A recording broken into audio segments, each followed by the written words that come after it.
तो पिछले कुछ घंटों से जो खबरें आ रही हैं उससे ऐसा लगता है कि सीमा हैदर पर चौंकाने वाले खुलासे हो सकते हैं। सूत्रों के मुताबिक जल्द हो सकती है सीमा हैदर की गिरफ्तारी। फिलहाल यूपी एटीएस ने सीमा हैदर को हिरासत में लिया है और किसी गोपनीय जगह पर यूपी एटीएस सीमा हैदर से पूछताछ कर रही है। सिर्फ सीमा हैदर ही नहीं बल्कि सचिन मीणा और सचिन के पिता से भी सवाल जवाब हो रहे हैं। व्हाट्सचैट और सबूतों के आधार पर यूपी एटीएस ने सवाल तैयार किए हैं। सूत्रों ने बताया है कि इंटेलिजेंस ब्यूरो ने सीमा हैदर के खिलाफ इनपुट दिया, जिसके बाद यूपी एटीएस ने पूछताछ शुरू की है। यानी इस इनपुट में जरूर कोई ऐसा खुलासा हुआ है या फिर कोई कनेक्शन साबित हुआ है। इससे पहले सीमा के आईडी कार्ड हाई कमीशन भेजे गए हैं ताकि उसके बारे में और जानकारी मिल सके। ये खबर मिली है कि सीमा के चाचा पाकिस्तान आर्मी में सूबेदार हैं। इससे पहले ये पता चला था कि सीमा का भाई पाकिस्तानी सेना में सैनिक है। यूपी एटीएस ने सीमा हैदर के पाकिस्तान से दुबई और फिर नेपाल होते हुए भारत पहुंचने के बारे में जानकारी इकट्ठा की है। इस यात्रा के दौरान सीमा ने जो मोबाइल नंबर इस्तेमाल किए उसकी जांच होगी और सीमा के परिवार वालों के बारे में भी पूरी खबर ली जाएगी। फिलहाल सीमा हैदर से पूछताछ शुरू होने की खबर मिलने के बाद जी मीडिया की टीम सचिन मीणा के घर पर पहुंची। हालांकि उनके परिवार वाले किसी से बात नहीं कर रहे हैं और न ही कोई जानकारी दे रहे हैं। यूपी एटीएस ने पाकिस्तान निवासी सीमा हैदर को हिरासत में लिया है। शुरू से ही एटीएस के रडार पर थी सीमा हैदर। नेपाल के रास्ते भारत पहुंची थी अपने प्रेमी से मिलने के लिए और यहाँ क्योंकि हम लोग उसके घर पर रहे हैं, अभी यहाँ पर तमाम यदि देखा जाए तो घर पर जिस तरीके से कोई भी दरवाज़ा अभी नहीं खुल रहा है, लेकिन क्योंकि एटीएस की जो नोएडा यूनिट है थोड़ी देर पहले हिरासत में उसे लिया है। सीमा के आईडी कार्ड हाई कमीशन भेजे गए हैं और सीमा के चाचा भी क्योंकि पाकिस्तान में आर्मी में सूबेदार थे। इन सभी बिना पर ही एटीएस यहाँ पर आई थी और एटीएस ने यहाँ पर आकर के और उसे हिरासत में लिया है। आगे उससे पूछताछ होगी और क्योंकि कई जब से यहाँ पर आई थी तब से ही एटीएस के रडार पर थी सीमा हैदर और उसी के बिना पर यहाँ पर पूछताछ करने के लिए एटीएस की नोएडा यूनिट उसे हिरासत में लेकर के गई है। कैमरामैन विनायक के साथ राहुल मिश्रा, जी मीडिया। सीमा हैदर के भारत आने की खबर के बाद से पाकिस्तान में हिंदुओं को धमकियां दी जा रही थीं, वो अब हकीकत में बदल गई हैं। पाकिस्तान में पिछले 48 घंटों में 2 मंदिरों के साथ तोड़फोड़ की गई है और खुद पाकिस्तान के लोग कह रहे हैं कि ऐसा हिंदुओं से बदला लेने के लिए किया गया है। यानी पाकिस्तान की सरकार जानबूझकर वहां रहने वाले हिंदुओं और हिंदू मंदिरों को टारगेट कर रही है। सीमा हैदर के नाम पर बदला। पाकिस्तान ने हिंदू मंदिर पर बुलडोजर चलाया। शहबाज शरीफ का ऑर्डर मिलते ही पाकिस्तानी हिंदुओं के साथ टॉर्चर शुरू हो गया है। पाकिस्तान की सरकार ने कराची में 150 साल पुराने हिंदू मंदिर को बुलडोजर चलाकर ध्वस्त कर दिया। कराची में मंदिर पर बुलडोजर चलाए जाने का ये वीडियो पाकिस्तानी सोशल मीडिया में वायरल है। दावा है कि एक पाकिस्तानी ने ये वीडियो बनाया और इसके साथ ही उसने पूरी कहानी बयां की है। हालांकि जी न्यूज इस वीडियो की पुष्टि नहीं करता है।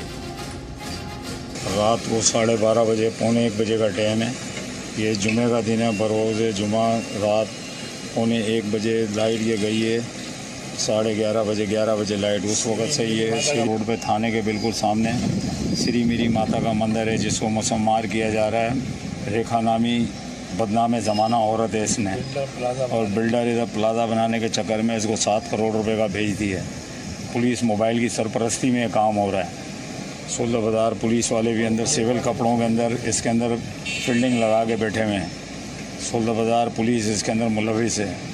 तो इसके एहलकार भी सिविल कपड़ों में और मोबाइल आई, मोबाइल देख के गई, उन्होंने पैसा वैसा भी लिया है। पाकिस्तान में वीडियो वायरल होने के साथ मंदिर की ये तस्वीर भी आई है। मंदिर ध्वस्त करने का एक और सबूत है। पाकिस्तानी अखबार डॉन में एक खबर छपी है जिसके मुताबिक कराची के सोल्जर बाजार में 150 साल पुराने हिंदू मंदिर को ढहा दिया गया है। रिपोर्ट के मुताबिक जब मंदिर को ढहाया जा रहा था तब बुलडोजर चलाने वाले कट्टरपंथियों को सुरक्षा देने के लिए पाकिस्तानी पुलिस तैनात थी। और पाकिस्तान के एक्सपर्ट्स खुद ही कह रहे हैं कि सीमा हैदर का बदला लेने के लिए हिंदू मंदिर को टारगेट किया गया। कराची के जिस मंदिर पर बुलडोजर चला उसकी पुरानी तस्वीरें देखिए। बताया जा रहा है कि पिछले साल भी इस मंदिर पर हमला करके देवी देवताओं की मूर्तियों को तोड़ा गया था। अब दावा है कि मंदिर पुराना था, इसलिए मूर्तियों को दूसरी जगह पर रखकर उसे गिराया गया है। हालांकि पाकिस्तानी सरकार का ये नैरेटिव वहां के लोग ही एक्सपोज कर रहे हैं। 48 घंटे में पाकिस्तान में एक और हिंदू मंदिर में तोड़फोड़ हुई है। दूसरी खबर भी पाकिस्तान के सिंध राज्य से ही आई है। सिंध के काशमोर इलाके में रविवार सुबह एक हिंदू मंदिर पर रॉकेट लॉन्चर से हमला किया गया। डकैतों ने मंदिर और आसपास बसे हिंदू समुदायों के घरों पर अंधाधुंध गोलीबारी भी की। पाकिस्तान के मानवाधिकार आयोग के मुताबिक डाकुओं ने महिलाओं और बच्चों समेत 30 हिंदुओं को बंधक बनाकर रखा हुआ है। पाकिस्तानी डाकुओं ने पहले भी हमले की धमकी दी थी। इसके बाद भी वहां हिंदुओं और उनके मंदिरों को सुरक्षा नहीं दी गई। ऐसा लगता है मानो पाकिस्तानी वजीर आजम के इशारे पर वहां के कट्टरपंथी पाकिस्तानी हिंदुओं से बदला ले रहे हैं। ब्यूरो रिपोर्ट, जी मीडिया।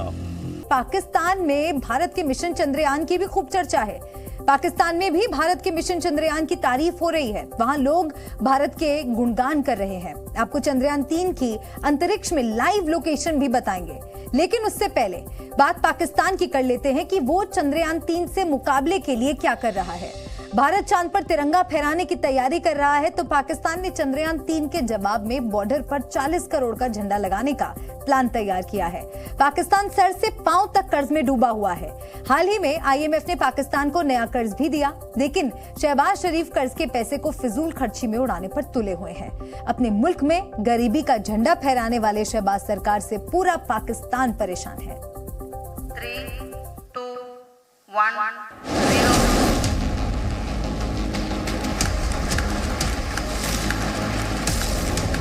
भारत का चंद्रयान 3 क्या उड़ा? पाकिस्तान के प्रधानमंत्री शहबाज शरीफ के होश उड़ गए। पाकिस्तान जानता है कि वो टेक्नोलॉजी में भारत का मुकाबला नहीं कर पाएंगे, तो उन्होंने अपने देश की जनता को लॉलीपॉप थमाने का नया प्लान पेश कर दिया। पाकिस्तान वाघा अटारी सीमा में लाहौर के इलाके में एक 500 फीट ऊंचा झंडा लगाने की तैयारी कर रहा है। ये झंडा सिर्फ और सिर्फ इसलिए लगाया जा रहा है ताकि भारत के झंडे से ऊंचा झंडा पाकिस्तान में हो। पाकिस्तान की पंजाब सरकार 500 फीट ऊंचा झंडा लगाने में 40 करोड़ रुपए खर्च कर देगी। पाकिस्तान के कटोरे में हाल ही में IMF ने $3 अरब का कर्ज डाला है और कर्ज मिलते ही पाकिस्तान फिजूल खर्ची करने में जुट गया है।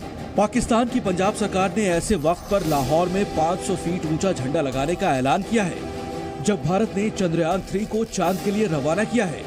मतलब भारत के चंद्रयान का मुकाबला पाकिस्तान 500 फीट ऊंचे झंडे से करने की सोच रहा है। पाकिस्तान की इस हरकत से वहां की आवाम अपने नेताओं को पानी पी पी कर कोस रही है। शहबाज शरीफ अच्छे से जानते हैं पाकिस्तान के लिए चांद पर रॉकेट भेजना तो बहुत दूर की बात है। वो अपनी विमान कंपनी को ही ठीक से चला ले तो वही बड़ी बात होगी। भारत का चंद्रयान 3 उड़ा तो पाकिस्तान के लोग अपने हुक्मरानों को नसीहत देने लग गए। शहबाज शरीफ के लिए टेंशन वाली एक और खबर UAE से भी आई। UAE ने पिछले हफ्ते ही पाकिस्तान के खाते में $1 अरब की भीख डाली और 2 दिनों के अंदर ही UAE ने पाकिस्तान को उसकी असली जगह भी बता दी। UAE ने भारत के साथ रुपए और दिरहम में कारोबार का समझौता कर शहबाज शरीफ का चैन छीन लिया। UAE और भारत के बीच इस सौदे के बाद पाकिस्तानी अवाम भारत का गुणगान कर रही है। अब आपको हम चंद्रयान 3 की लाइव लोकेशन से जुड़ा अपडेट भी दे देते हैं। लॉन्च को 4 दिन पूरे हो गए हैं। अब चंद्रयान ने पृथ्वी की दूसरी परिक्रमा पूरी कर ली है। अब चंद्रयान 3 की लोकेशन के बारे में आपको हम जानकारियां देते हैं। चंद्रयान 3 पृथ्वी का तीसरा चक्कर लगा रहा है और धरती की कक्षा से चंद्रयान 3 की दूरी अब बढ़ गई है। अब चंद्रयान धरती की कक्षा में निकटतम करीब 220 किलोमीटर की दूरी पर है। अब वो 42,000 किलोमीटर के ऑर्बिट में चक्कर लगा रहा है और इसका परिक्रमा पथ का आकार अब अंडाकार होगा। इस हफ्ते चंद्रयान 3 धरती की कक्षा के 3 और चक्कर लगाएगा और अगले हफ्ते चंद्रमा के लिए अपने सफर का अगला चरण शुरू करेगा। चंद्रयान 3 को 23 अगस्त को चांद पर उतरना है। धरती की ग्रेविटी चंद्रयान 3 के लिए गुलेल का काम करेगी और चंद्रमा की कक्षा में पहुंचने में कम समय लगेगा। सुपर पावर अमेरिका में चिलचिलाती गर्मी ने लोगों की जिंदगी को तपाना जलाना शुरू कर दिया है। यूरोप और एशिया के कई देश भी टॉर्चर कर देने वाली गर्मी में झुलस रहे हैं। चीन के भी पसीने छूट रहे हैं। क्यों हो रहा है ये सब, देखिए इस खास रिपोर्ट में।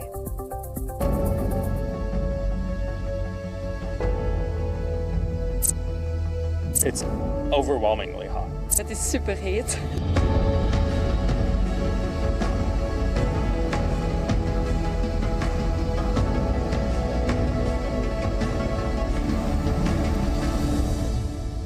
सुपर पावर को 3rd डिग्री टॉर्चर।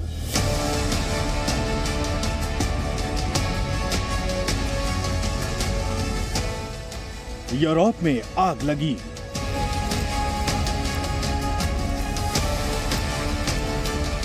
चीन में चुभने वाली गर्मी। ग्लोबल वार्मिंग, नई वार्निंग।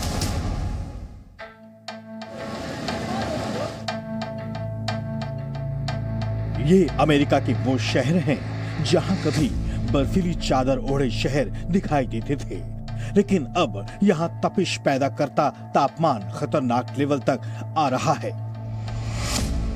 हीट वेव की चपेट में करोड़ों लोग आ रहे हैं। सुपर पावर अमेरिका इस वक्त सूरज का 3rd डिग्री टॉर्चर झेल रहा है।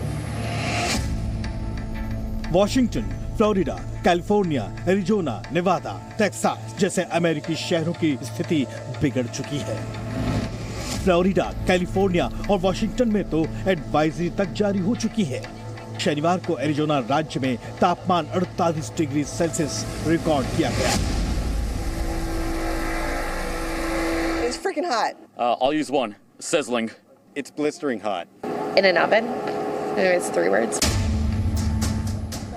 डेथ वैली में बढ़ते टेम्परेचर में लोग कूल रहने की बेकार कोशिश में लगे हैं। अमेरिका के मौसम विभाग के मुताबिक कैलिफोर्निया की डेथ वैली में अगले हफ्ते तापमान 54 डिग्री के पार पहुंच जाएगा। टेक्सास में ये शख्स अपनी गाड़ी से पल पर टेम्परेचर को चेक कर रहा है। इस वक्त गाड़ी के मीटर पर 102 फ़ारेनहाइट टेम्परेचर रिकॉर्ड हो रहा है। यहाँ ये लोग बार्टन स्प्रिंग्स पूल में गर्मी से जान छुड़ाकर इकट्ठा हुए हैं।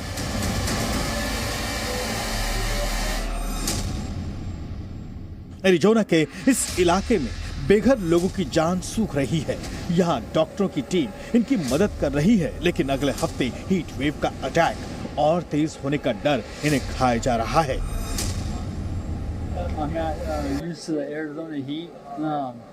I've been here for 12 years and I haven't seen nothing like it.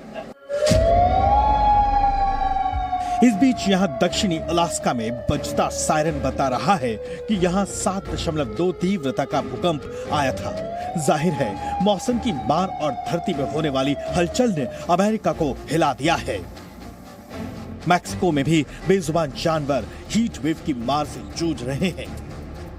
आपको बता दें कि अमेरिका में गर्मी की वजह से हर साल 700 लोगों की मौत होती है। अकेले अमेरिका को ही हीट वेव का 3rd डिग्री टॉर्चर नहीं झेलना पड़ रहा, बल्कि यूरोप भी चिलचिलाती धूप की चपेट में आ चुका है। यूरोप की स्पेस एजेंसी ने इटली, स्पेन, फ्रांस, जर्मनी और पोलैंड में गर्मी को लेकर अलर्ट जारी किया गया है, जबकि इटली ने रोम और फ्लोरेंस समेत अपने 16 शहरों को हीट वेव की चेतावनी जारी की है। रोम में तापमान 44 डिग्री तक जा सकता है। यहाँ इटली में सरकार ने लोगों को 11 बजे से शाम 6 बजे तक धूप में ना निकलने की सलाह दी है। स्पेन के कैनरी आइलैंड में तापमान बढ़ने से जंगल में आग फैलना शुरू हो गई है।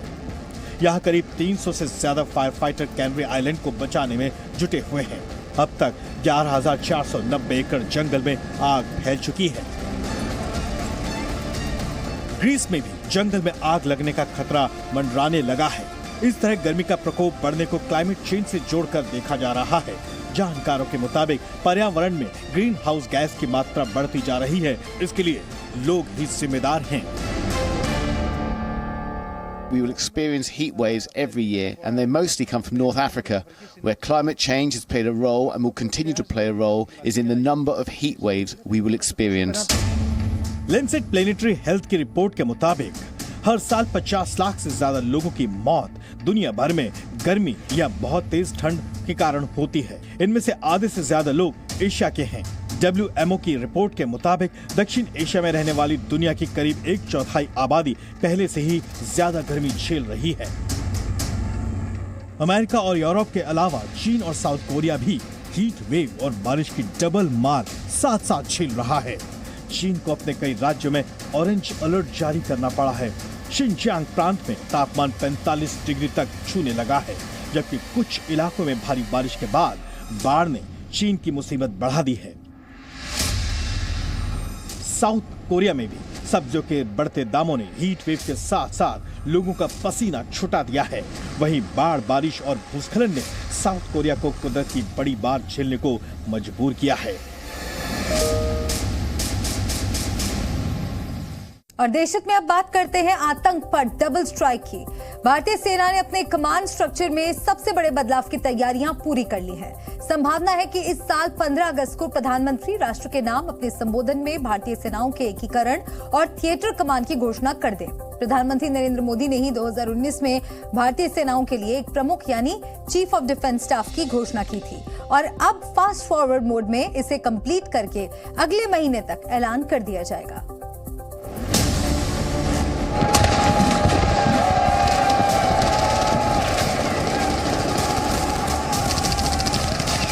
भारतीय सेना का ऑर्डर, एक बॉर्डर एक कमांडर।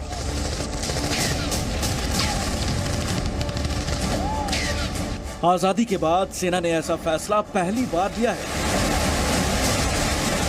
अब किसी भी सीमा पर एक कमांडर ही आसमान से जमीन तक सारे फैसले लेंगे। सूत्रों के मुताबिक सेना ने थिएटर कमान के लिए सारे विषयों पर सहमति बना ली है और पहली इंटीग्रेटेड थिएटर कमान की घोषणा अगले महीने हो जाएगी।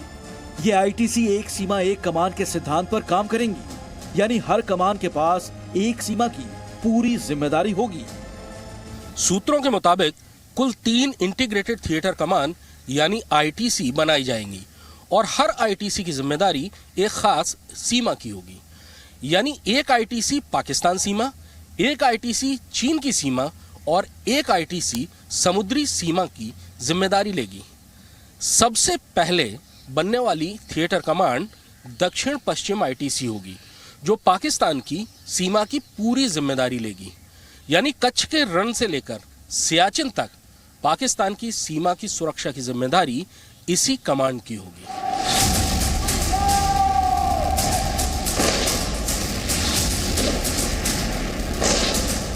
अभी भारतीय सेना की दक्षिण पश्चिम कमान का मुख्यालय जयपुर में है, जिसे बदलकर इसी नाम की थिएटर कमान बनाने का प्रस्ताव है। पाकिस्तान की पूरी सीमा की सुरक्षा संभालने के लिए इस थिएटर कमान के पास सेना, वायुसेना और नौसेना तीनों के ही सारे सैनिक और उपकरण आ जाएंगे।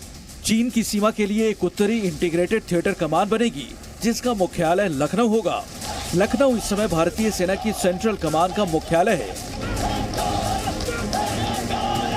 जिसे बदलकर थिएटर कमान बना दिया जाएगा। लद्दाख से लेकर अरुणाचल प्रदेश तक की पूरी चीनी सीमा की जिम्मेदारी इसी कमान की होगी। इसके पास इस पूरे इलाके के सेना और वायुसेना के सभी संसाधन होंगे।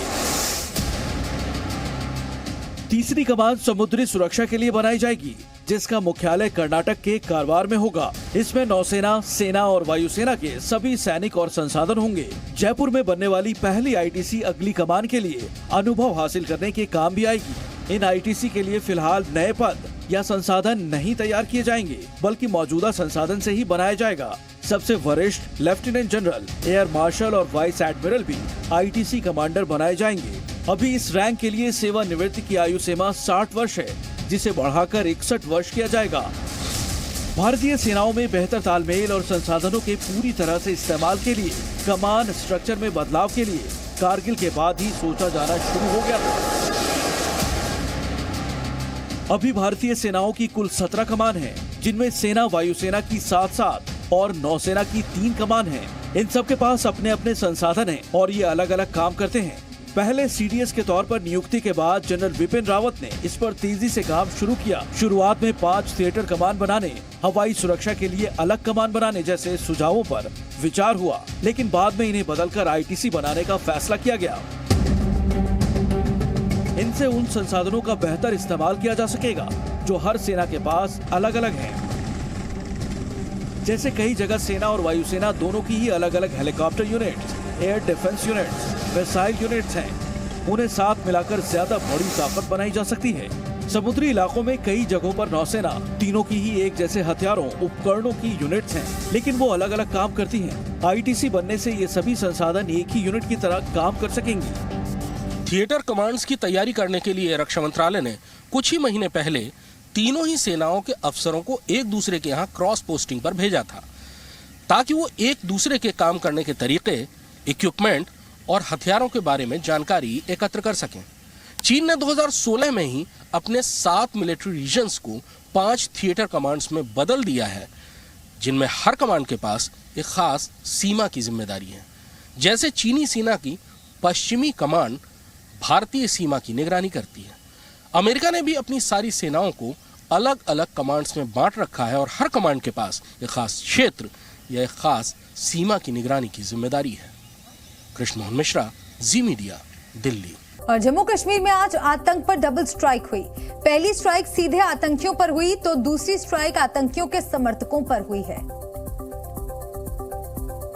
पुंछ जिले में सीमा पार से पाकिस्तानी आतंकियों ने घुसपैठ की कोशिश की, लेकिन सुरक्षा बलों ने 2 घुसपैठियों को मार गिराया। वहीं श्रीनगर में आतंकियों के समर्थकों पर भी बड़ी कार्रवाई हुई है। उपराज्यपाल मनोज सिन्हा ने कश्मीर विश्वविद्यालय के पीआरओ फहीम असलम, राजस्व विभाग के अधिकारी मुरावत हुसैन और एक पुलिस कांस्टेबल अरशीद अहमद को नौकरी से बर्खास्त कर दिया। इन सभी पर आतंकी संगठनों के लिए काम करने, आतंकियों को धन जुटाने में मदद करने और आतंकी विचारधारा को प्रभावित करने का आरोप था। जम्मू कश्मीर में मिलिटेंट्स के खिलाफ हर मोर्चे पे अभियान को तेज कर दिया गया है। जहां कश्मीर घाटी में 3 सरकारी ऑफिसर्स को मिलिटेंट्स के साथ लिंक होने के आरोप पर बर्खास्त कर दिया गया है, तो वहीं पुंछ में इन्फिल्ट्रेशन को नाकाम करते हुए 2 घुसपैठियों को मार गिराया गया है। तो हिंदवारा में 2 सोफिस्टिकेटेड आईईडीज पकड़ी गई। जानकारी के मुताबिक श्रीनगर की कश्मीर यूनिवर्सिटी जो है वहाँ से उसके पीआरओ सहित एक रेवेन्यू ऑफिशियल और एक पुलिस कर्मी को सर्विस से बर्खास्त कर दिया गया है, क्योंकि बताया जा रहा है कि उनके लिंक्स जो थे मिलिटेंट आउटफिट्स के साथ थे और वो मिलिटेंट्स को एक्टिवली सपोर्ट करते थे, उन्हें वो लॉजिस्टिक्स फराहम करते थे, उनके लिए फंड्स रेज करते थे। वहीं जो बीती रात एक ऑपरेशन पुंछ में शुरू हुआ, वहाँ पर 2 दिन तक चलने वाले ऑपरेशन में एक बड़ी घुसपैठ की कोशिश को नाकाम कर दिया गया है। वहाँ 2 घुसपैठियों को मार गिराया गया है और उनके पास से भारी मात्रा में हथियार और गोला बारूद भी बरामद किया गया है। पिछले 1 सप्ताह की बात करें तो पुंछ इलाके में ये दूसरी घुसपैठ की कोशिश है जो नाकाम कर दी गई है। वहीं एक और सफलता सुरक्षा बलों को हिंदवारा के वदपुरा इलाके में मिली है, जहां पर 2 सोफिस्टिकेटेड आईडी 5 से 7 किलो के वज़न की बरामद हुई है, जो किसी अप्रिय घटना को अंजाम देने के लिए रखी गई थी। लेकिन वक्त चलते एक इन्फॉर्मेशन पे यहाँ सर्च और कॉर्डन ऑपरेशन शुरू किया गया, जिसमें ये 2 आईडी जो है बरामद की गई और उन्हें फिर नाकारा कर दिया गया। कुल मिलाकर अगर बात करें तो जम्मू कश्मीर में हर फ्रंट पे इस वक्त मिलिटेंट्स के खिलाफ अभियान तेज किए गए हैं। कैमरा पर्सन सैफा मंजूर के साथ खालिद हुसैन, जी मीडिया, कश्मीर।